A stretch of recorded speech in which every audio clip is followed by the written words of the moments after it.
menunjukkan video konseling kelompok yang akan kami sajikan berikut. Berikut videonya. Assalamualaikum warahmatullahi wabarakatuh. Waalaikumsalam warahmatullahi wabarakatuh. Apa kabar semuanya? Alhamdulillah baik. Gak ada yang sakit kan? Oke. Kegiatan kita pada pagi hari ini adalah proses konseling kelompok. Ada yang tahu apa itu konseling kelompok? Tidak ada. Oke. Sebelum kita melangkah lebih jauh, apa itu konseling kelompok dan apa permasalahan yang sedang kita alami di sini, ada baiknya kita perkenalan terlebih dahulu. Bagaimana? Sepakat? Oke, dimulai dari diri saya sendiri dulu ya. Perkenalkan, nama saya Muhammad Dayatul Mustafid selaku pemandu kegiatan konseling kelompok kita pada pagi hari ini. Saya alumni Institut Agama Islam Negeri Syekh Hamzah Masjid Bangka Belitung, prodi Bimbingan dan Konseling Islam. Jadi di sini nanti saya akan memandu permasalahan-permasalahan maupun kegiatan kita pada pagi hari ini. Oke, cukup ya dari saya. Selanjutnya silakan perkenalan dari siapa dulu? Oke, silakan. Ya, terima kasih. Kalau saya di kita dari kondisi tadi Istimewaan kita dari prodi DKI juga. Oke, selanjutnya siapa? Boleh dari sini dulu. Perkenalkan, nama saya Dia. Saya sama juga dari prodi DKI.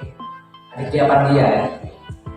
Mungkin Silakan, nama saya Rizky Wahyudi, berasal dari Zapai 2, lulusan SMA 1 Mendebar.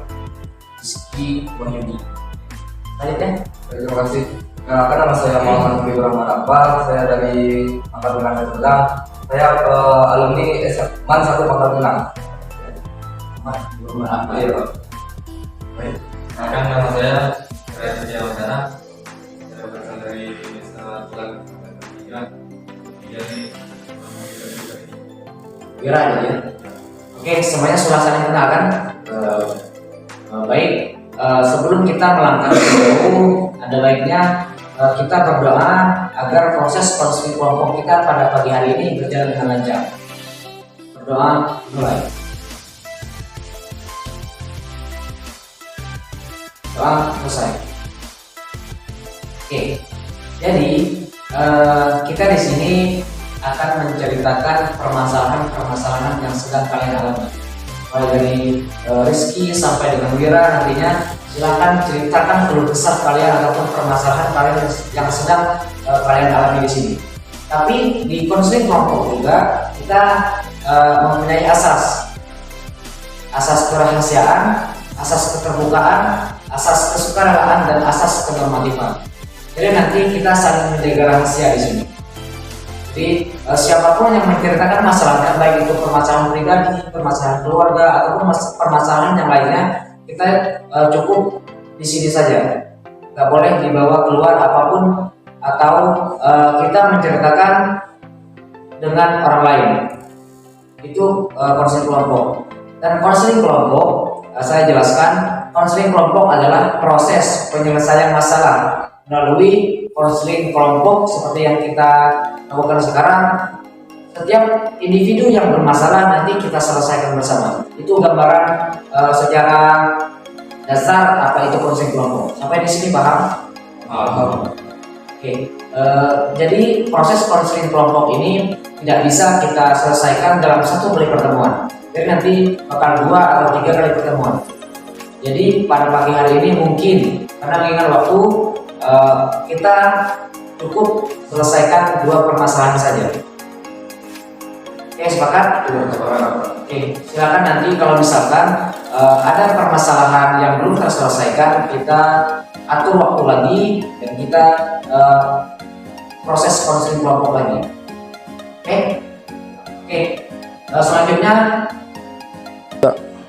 Selanjutnya kita akan mengadakan ikrar janji agar permasalahan kita pada pagi hari ini tidak kita ceritakan keluar ataupun kepada orang lain. Silakan ikuti kata-kata saya ya. Oke. Saya berjanji tidak akan menceritakan permasalahan tentang apa yang kami ceritakan dalam proses konseling kelompok ini.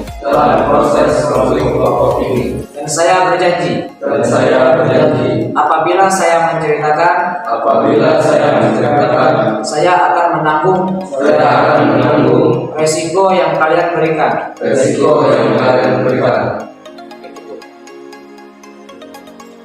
Oke, jadi selanjutnya karena kita sudah melakukan ikrar janji, apapun yang terjadi pada kita pada pagi hari ini, permasalahan apapun dilarang untuk menceritakan pada orang lain. Mengerti? Oke, selanjutnya coba kalian ceritakan permasalahan yang kalian alami sekarang. Ceritakan dengan detail agar teman-teman yang lain bisa memahami salah dan bisa juga ngasih solusi kepada kalian-kalian semua. Jadi kita mulai dari siapa dulu? Oke, silakan. Oke, sekian.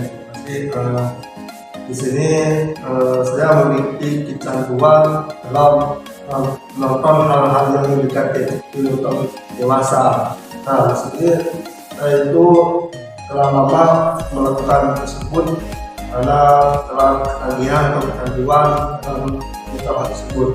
Nah, kalau di teman-teman atau di Bapak Masbal dari solusi usaha. Sekian, terima kasih.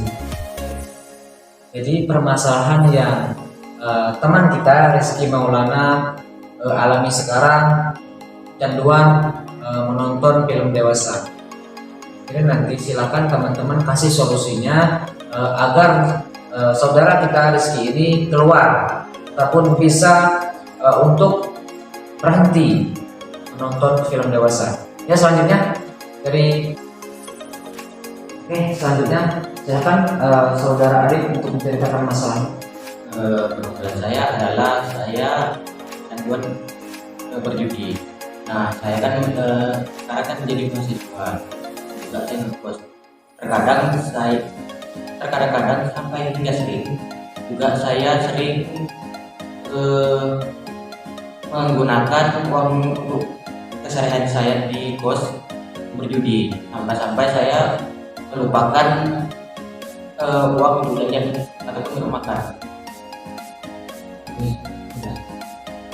Oke, jadi saudara Adi ini mengalami masalah yaitu kecanduan slot judi online sehingga lupa untuk menyisihkan uang makannya untuk keperluan sehari-hari.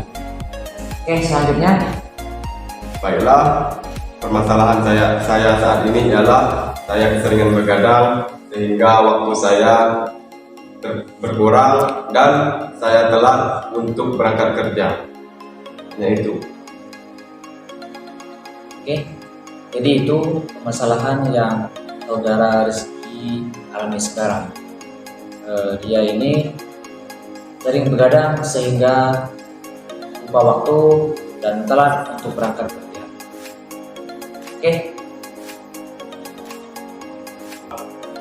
Baik, permasalahan saya kali ini yaitu dimana saya susah mengontrol emosi saya, baik itu kadang-kadang dalam keluarga, bahkan sering pada diri saya sendiri, sehingga pada tahapan emosi itu melonjak, saya tidak bisa mengontrolkan diri saya.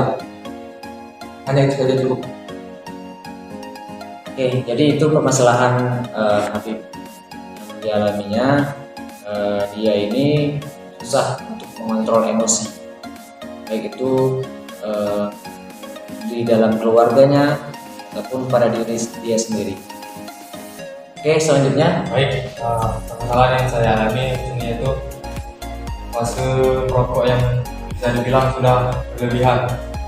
Jadi dalam hari semalam itu bisa sampai 4 atau 5 bungkus.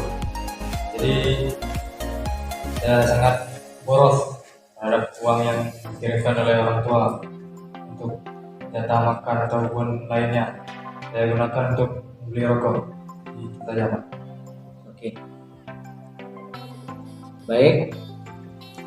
Karena permasalahan dari semuanya sudah diceritakan dan Bu Wira juga menceritakan bahwa masalahnya itu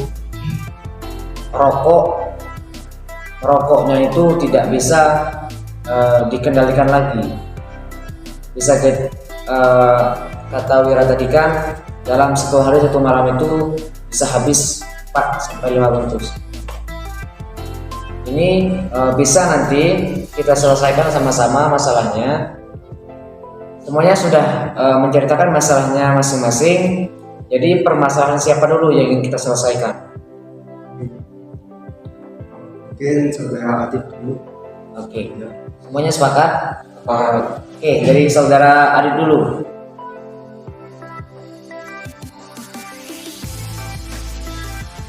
Permasalahan saya ini adalah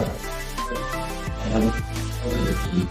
Nah, dalam sehari saya ini saya sering berjuki sampai saya tidak bisa pulang dari kerja. Nah, saya sering kali misalkan saya di kos, misalkan saya dikasih kos 200.000, kadang saya habiskan judi itu 150.000. Sampai saya sering kali makan di kos teman-teman. Nah, ada beberapa kali saya mencoba menghilangkan kecanduan ini, namun saya balik lagi. Dan berselangan 2 minggu, misalkan saya berhenti, balik lagi, ulang lagi. Sampai saya sekarang tidak bisa menghentikan kecanduan gadget. Oke, jadi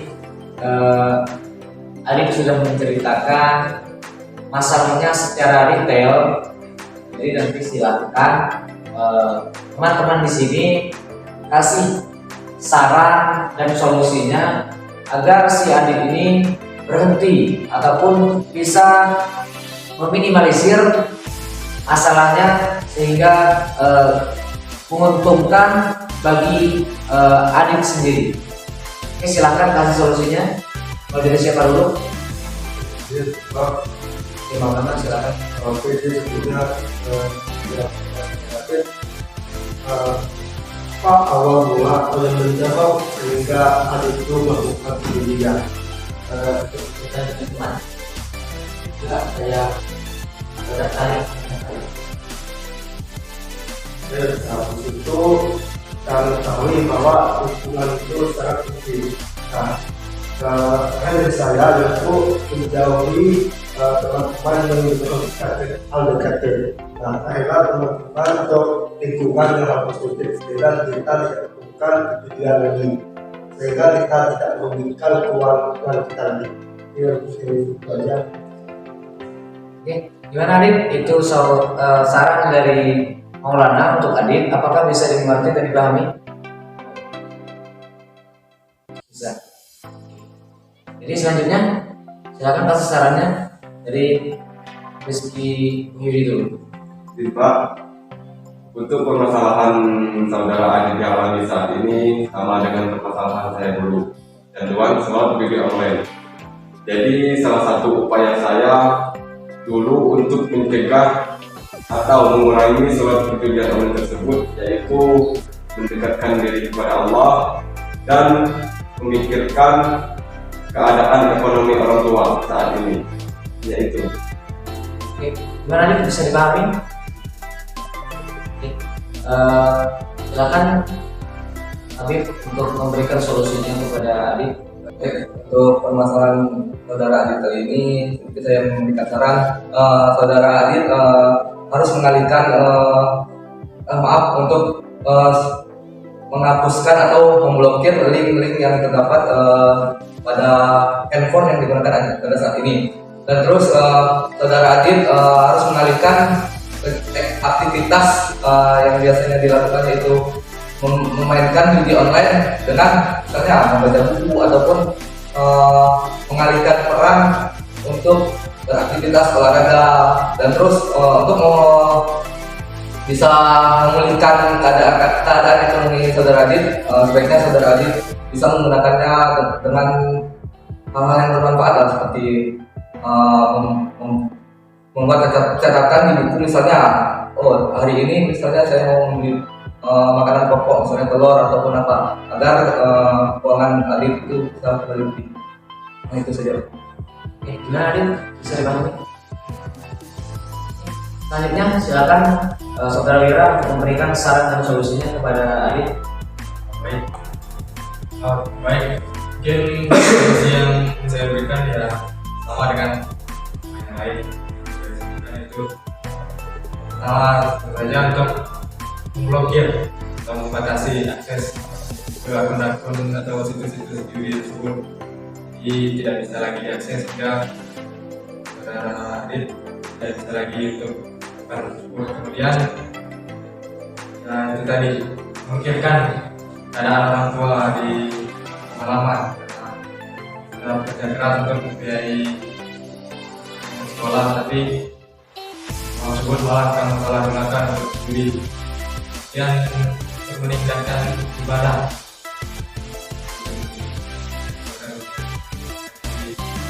Nah, tahu ya, sebagai muslim tersebut sangat dilarang oleh agama. Ini saja, Pak. Gimana Adit? Bisa diterima? Di sini saya menyimpulkan solusi-solusi dan permasalahan yang Adit alami. Kita tahu bahwa judi ini merupakan suatu hal yang dilarang oleh agama. Agama manapun dilarang untuk berjudi, karena judi ini kan menjanjikan kemenangan. Jadi yang awalnya modal receh, kalau digunakan buat judi tambah receh. Yang awalnya modalnya banyak, menangnya banyak, akhirnya akan kalah juga. Itu judi. Jadi semua saran dari teman-teman di sini semuanya bagus. Dari rezeki, mulai dari lingkungan, katanya harus menjauhi lingkungan-lingkungan yang bisa menjerumuskan kita kepada hal-hal yang negatif. Dari saudara Rizky tadi, kita harus memikirkan beban orang tua ataupun orang tua di kampung yang berusaha payah untuk kerja, untuk mengirimkan duit ataupun bekerja untuk keperluan kita sehari-hari. Ada juga saran dari Habib tadi, katanya untuk lebih meningkatkan diri kepada Allah dan juga lebih fokus ke hal-hal yang positif lainnya. Juga saran dari Wira juga untuk menghapus aplikasi-aplikasi ataupun situs-situs yang berhubungan dengan slot judi online. Jadi kita tahu semuanya judi ini merupakan suatu hal yang sangat dilarang, dan alangkah baiknya kita di sini semuanya bisa untuk menghindari hal-hal yang semacam ini. Jadi selesai dari sini, silakan saudara Adit terapkan apa yang sudah disampaikan, yang sudah diberi solusi dari teman-teman di sini. Silakan diterapkan di kehidupan Adit. Semoga saja Adit bisa berhenti main judi online. Jadi itu saran dari saya. Apakah masih ada yang ingin ditanyakan ataupun ada hal yang menjangkau lagi? Ini cukup baik, cukup membantu. Saya rasa untuk konsumen kedepannya saya terapkan. Nah, biar efektif menjelaskan kita juga. Baik. Jadi saya rasa cukup karena mengingat waktu juga. Kita di sini tadi kan 1, 2, 3, 4, 5 ada 5 permasalahan yang ingin kita selesaikan. Tapi sesuai kesepakatan di awal, karena proses konseling kelompok ini tidak bisa kita selesaikan dalam 1 kali pertemuan. Jadi nanti 4 kali pertemuan lagi. Oke, kita sesuai waktu. Oke, sebelum mengakhiri kegiatan konseling kelompok kita pada pagi hari ini, ada baiknya kita berdoa agar proses konseling kelompok kita ini diberkahi oleh Tuhan Yang Maha Esa. Berdoa mulai. bilang selesai. Oke, saya rasa cukup untuk pagi hari ini. Silakan nanti kita atur waktu lagi. Kita kan ada di grup WA itu kan. Oke, kita atur waktu lagi minggu depan ataupun jeda lusa juga boleh. Oke, silakan. Oke. Saya di sini sebagai konselor pamit undur diri. Apabila ada kata-kata yang salah, saya mohon maaf kepada Tuhan, kita sama-sama mohon ampun. Wallahul taufiq la Assalamualaikum warahmatullahi wabarakatuh. Waalaikumsalam warahmatullahi wabarakatuh.